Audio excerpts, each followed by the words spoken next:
बैठ जाओ, सब लोग बैठ जाओ, वरना हम जब कविता पढ़ते हैं तो अच्छे अच्छे नेता बैठ जाते हैं।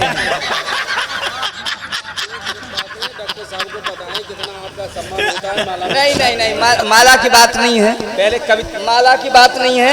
नहीं, मैं ये कहना चाह रहा हूँ कि यहाँ सबका सम्मान हुआ, कुछ तो ऐसे लोगों का हुआ जो सम्मानित थे, एक तो ऐसे का सम्मान हुआ जिसकी लुगाई भी सम्मान नहीं करती कभी।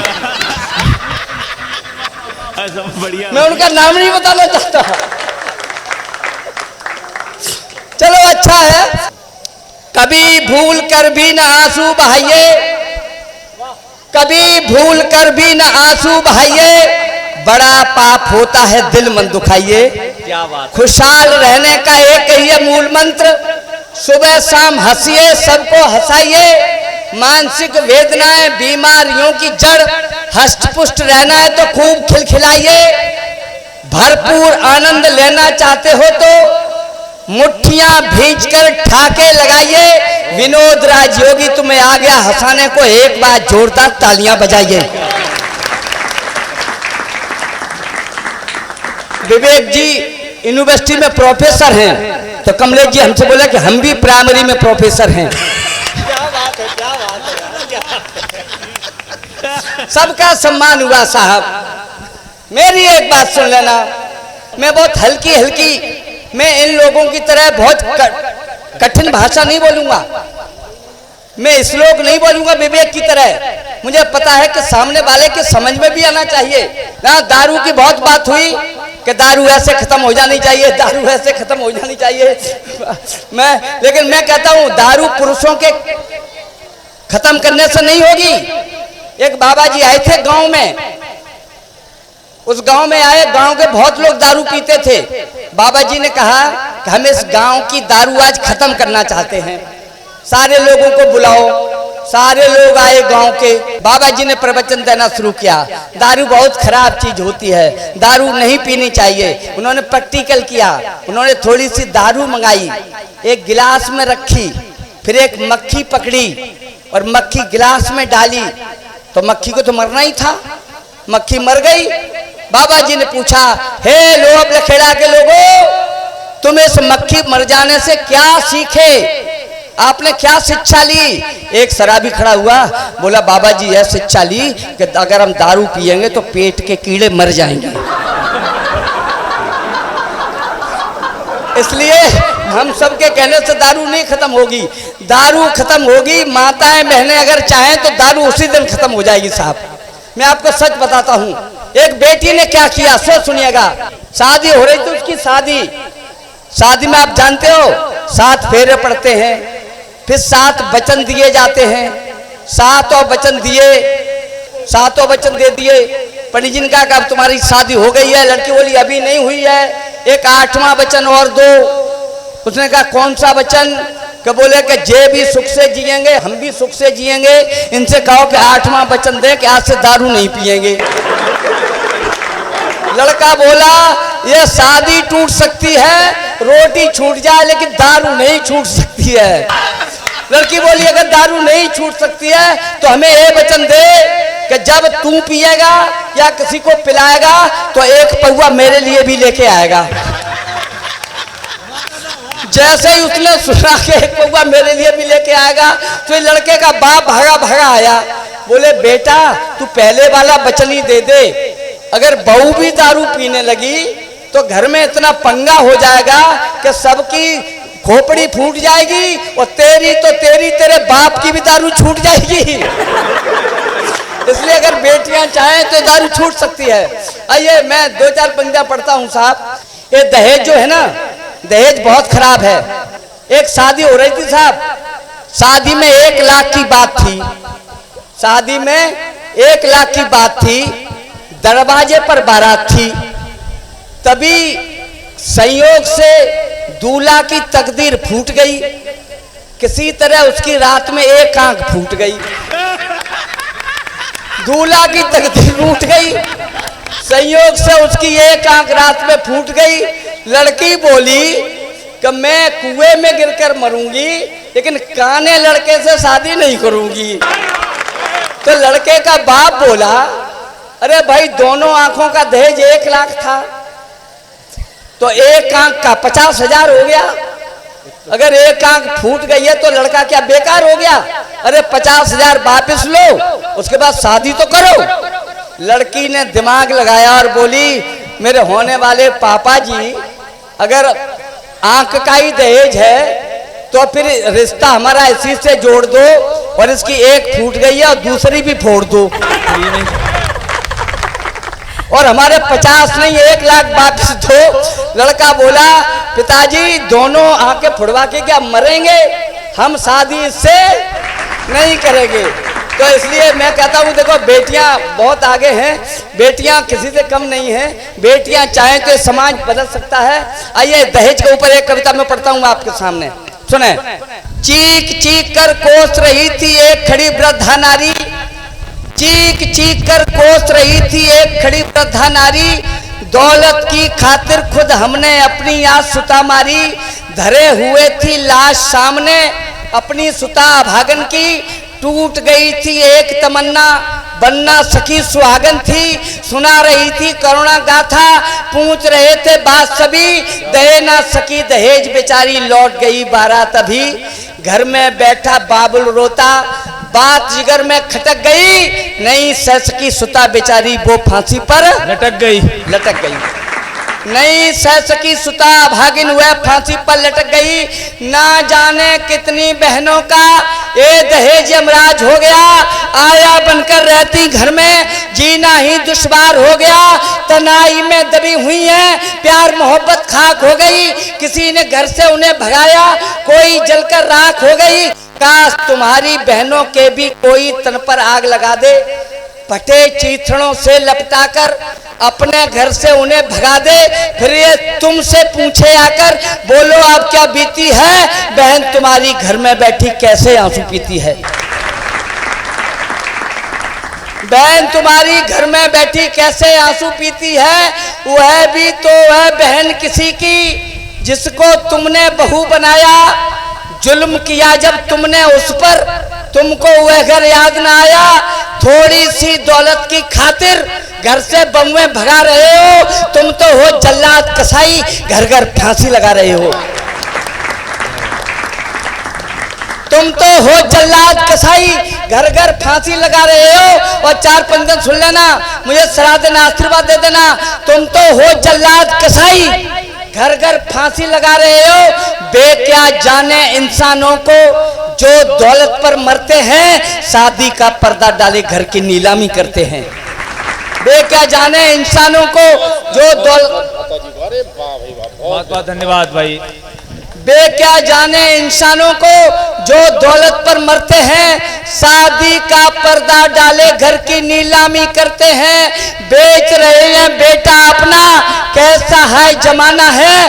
घर घर में शादी करने का दौलत ही पैमाना है, घर घर में शादी करने का दौलत ही पैमाना है, घर घर में शादी करने का दौलत ही पैमाना है। इस दहेज को हमें मिटाना, आओ मेरी बहनों आओ, दौलत नहीं किसी को देंगे चाहे तुम कुंवारी रह जाओ। क्या बात है, दौलत नहीं किसी को देंगे चाहे तुम कुंवारी रह जाओ। भले पिता हो मगर नहीं वो जुल्म किसी के साथ करेगा। जब जब होगी घर में शादी, दौलत की ना बात करेगा। खा लो कसमें साथियों, खा लो कसमें साथियों, अब दौलत पर नहीं मरेंगे। शादी जैसा पावन रिश्ता हम दहेज से नहीं करेंगे, शादी जैसा पावन रिश्ता हम दहेज से नहीं करेंगे। आवाज आ नहीं रही है क्या? आवाज तो आ रही है ना? हाथ उठा के बताओ नहीं आ रही है। हाँ पीछे पीछे आ रही है, पीछे ऐसे मना कर रहे हैं। जब नहीं आ रही तो ऐसे मना कैसे कर रहे हो कि नहीं आ रही है? सुन कैसे लिया तुमने आ रही है कि नहीं आ रही है? मना कर रहे हैं कि नहीं आ रही है, इसका मतलब आ रही है।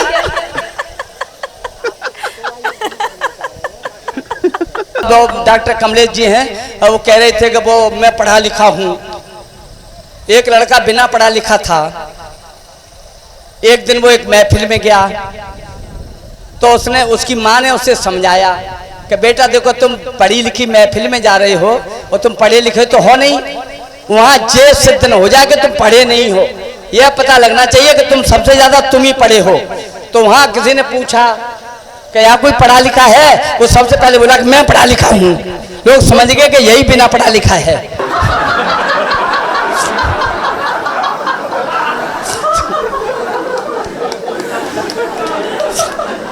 ये कमलेश आर जी हैं, मैंने कहा था आपसे। अरे वाह वाह, बहुत अच्छे, वाह वाह। मैं भगवान से प्रार्थना करता हूँ कि आपको सुख समृद्धि मिले।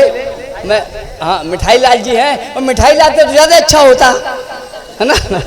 लेकिन कमलेश जी विद्वान आदमी हैं। एक दिन कमलेश जी ने अपने क्लास में जाके पूछा कि बच्चों ये बता, दुर्घटना और दुर्भाग्य में क्या अंतर है। हिंदी के क्लास में पहुंचे राजेश जी, और एक बच्चे खड़ा कर दिया, एक कमलेश खड़े हो जाओ। उसका भी नाम कमलेश, इनका भी नाम कमलेश। बोले कमलेश खड़े हो जाओ। खड़े हो गया वो कमलेश, इधर भी कमलेश उधर भी कमलेश। इन्हें पूछा ये बता, दुर्घटना और दुर्भाग्य में क्या अंतर है। लड़का भी होशियार बोला, सर जी ये जो खटारा बिल्डिंग खड़ी है ना, अगर तूफान आ जाए, भूकंप आ जाए और ये बिल्डिंग पूरी गिर जाए तो ये दुर्घटना है, और उसके बाद भी तुम अगर जिंदा बच जाओ तो हमारा दुर्भाग्य है।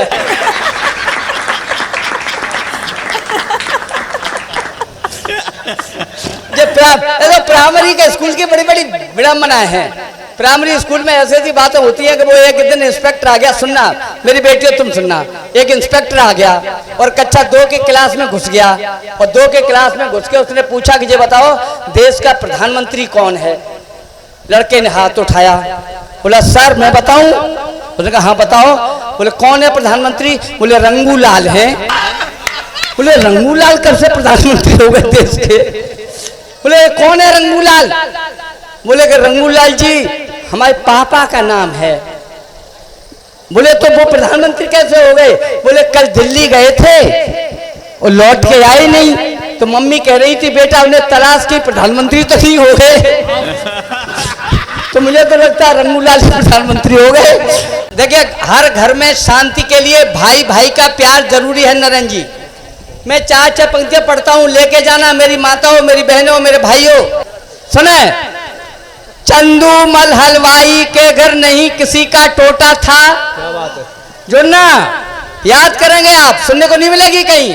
चंदू मल हलवाई के घर नहीं किसी का टोटा था, शादीशुदा एक लड़का था, एक अभी कुछ छोटा था, बड़ा स्वार्थी था कुछ ज्यादा, फिक्र न करता भाई की, शहर में सबसे अच्छी चलती थी दुकान मिठाई की, हलवाई बीमार पड़ा, आखिरी सांस आने वाली, बड़े पुत्र को समझाया, हाथों में पकड़ा कर ताली, मैं मालिक तुम्हें बनाता हूँ पर बांट किसी का मन तक ना, छोटा भाई नाबालिग है, चुन्ना का सदा ध्यान रखना, तुम तो सब लायक हुए मगर तकदीर उसी की फूट गई, कहते कहते हलवाई की आखिरी सांस भी टूट गई। कहते कहते हलवाई की आखिरी सांस भी टूट गई। मुन्ना दुकान का मालिक था, चुन्ना की याद नहीं लेता, भाभी भरपेट न रोटी दे, भैया फरियाद नहीं लेता, कुछ कहता भी तो डांट दपट कर वह उसको देता टरका, ऐसे रहता था बेचारा जैसे कोई नौकर घर का, इतने पर भी संतोष नहीं, भर पूंजी मन में मैल उठी, कल हिस्सा अपना ले लेगा, जड़ लोभ की अंदर फैल उठी, किरकिरी आँख की मिट जाए, मन में विचार उपजे कंसी, सारा झंझटी खत्म करो, मत छोड़ो बांस बजे बंसी, दोनों ने सोचा भविष्य का सारा भय उतार डालो, चुन्ना जब रात में सो जाए तो मिलकर इसे मार डालो, चुन्ना जब रात में सो जाए तो मिलकर इसे मार डालो। बजे रात के 10, दोनों की आंख में खूनी मंजर था, भैया के हाथ में हंसिया था, भाभी के हाथ में खंजर था, मुन्ना यमदूत बना उसके कमरे की ओर बढ़ रहा था, चुन्ना बैठा रामायण में तब भरत मिला पड़ रहा था। मुन्ना यमदूत बना उसके कमरे की ओर बढ़ रहा था, चुन्ना बैठा रामायण में तब भरत मिला पड़ रहा था, देख इरादा खतरनाक, कातिल का वेश बनाए है। था बालक ही पर समझ गया है, हमें मारने आए हैं। अन्याय इसी को कहते हैं, अन्याय इसी को कहते हैं। मजबूर को मन दुत्कारो तुम, वह हाथ जोड़ गिड़गिड़ा उठा। भैया मत मुझको मारो तुम, क्या कहकर गए पिताजी थे। आंखों में थोड़ी हया करो, भाभी तो चलो पराई हैं, भैया तुम तो कुछ दया करो। भाभी तो चलो पराई हैं, भैया तुम तो कुछ दया करो। भाई को मार के इस दुनिया में नहीं किसी का भला हुआ। तुम यही समझ लेना हमको कोई एक कुत्ता घर में पला हुआ। दो रोटी नहीं खिला सकते तो कहीं मांग कर खाएंगे। हम चले जाएंगे बहुत दूर, फिर नहीं लौट कर आएंगे। पैरों पर गिर पड़ा मगर काफिर ने वह दुत्कार दिया। झुका सामने भाई की गर्दन में खंजर मार दिया। बह उठी रक्त की धार, अधर में डूब उठी जीवन नैया। घायल चुन्ना चिल्लाता था, भैया भैया भैया भैया। पड़ गया बदन पीला सारा, दम शेष नहीं थी नाड़ी में। दोनों ने मिलकर बांध लाश को फेंक दिया था झाड़ी में। है वक्त न्याय करने वाला, अन्याय नहीं सह सकता था। है वक्त न्याय करने वाला, अन्याय नहीं सह सकता था। भाई को भाई की हत्या करने वाला सुखी नहीं रह सकता था। जब 16 सालें बीत गईं, पत्नी रहती खोई खोई। पूंजी लावारिस बन बैठी, संतान नहीं जन्मी कोई। जब डॉक्टरों ने मना किया बच्चा नहीं है होने वाला, तब मजबूरी में मुन्ना ने घर बुला लिया अपना साला। 2 सालें उसको गुजर गईं, तब उसने ये फैसला किया, जीजा ने अपनी पूंजी का हक दिया या नहीं दिया। बारिश बनकर मिल सकती है, दौलत अपने नाम करो। जीजा जब रात में सो जाएं, दोनों का काम तमाम करो। जीजा जब रात में सो जाएं, दोनों का काम तमाम करो। साला जब चला मारने तो वहां पर कैसी तुकतौन मिली। उसके छोटे भाई चुन्ना को उधर सर्प की यौन मिली। सोच रहा था बहुत दिनों से करनी का पल देने को। उसी रात वह भी आया चुन्ना मुन्ना से बदला लेने को। एक जान के 2 दुश्मन, साला सीने पर चढ़ बैठा। भाई को मरते देख भाई के दिल में प्रेम उमड़ बैठा। फिर सोच उठा बदला लेने की, याद पुरानी आई है। अंदर से प्यार ने धिक्कारा, आखिर तेरा भाई है, उसकी जान को खतरा है। बैठा बैठा क्या तकता है, भाई के होते भाई की कोई जान नहीं ले सकता है। भाई के होते भाई की कोई जान नहीं ले सकता है। अपना फर्ज अदा कर दे, उठ उसकी जान बचा ले तू। उसकी गर्दन जो पकड़े है, उसकी गर्दन में खा ले तू। पिस्तौल थी चलने वाली ही, पंजे में उसे कस लिया था। चुन्ना ने पीछे से जाकर गर्दन में उसे डस लिया था। मुड़ गया हाथ उसका पीछे, रंगघड़ी आखिरी जमा गई। पिस्तौल से निकली गोली साले के सीने में समा गई। खुल गई नींद, उसने देखा एक सर्प बदन से लिपटा था। चुन्ना पैरों में फन रख के मुन्ना की टांग में चिपटा था। चुन्ना पैरों में फन रख के मुन्ना की टांग में चिपटा था। वह समझ गया था इसी सर्प ने मेरी जान बचाई है। क्यों पैरों में फन रखे, इसका मतलब मेरा भाई है। वह चीख उठा, चुन्ना चुन्ना। तब तक वह कहीं खो गया था। देखते देखते सर्प वहां से अंतर ध्यान हो गया था। वह डूब गया पछतावे में, जहाँ देखे वही दिखता है। अब गांव गांव हर शहर शहर में पागल बना चीखता है। भाई के हिस्से पर कोई अपना अधिकार नहीं करना, पूंजी के पीछे अपने भाई पर कोई बार नहीं करना। दौलत का एक खेल जिंदगी में फिर से खिल सकता है, मगर कोक का जाया भाई कभी नहीं मिल सकता है। मगर कोक का जाया भाई कभी नहीं मिल सकता है। मगर कोक का जाया भाई कभी नहीं मिल सकता। जय हिंद, नमस्कार, फिर मिलेंगे। ओम शांति। बहुत बहुत धन्यवाद। बहुत बहुत धन्यवाद।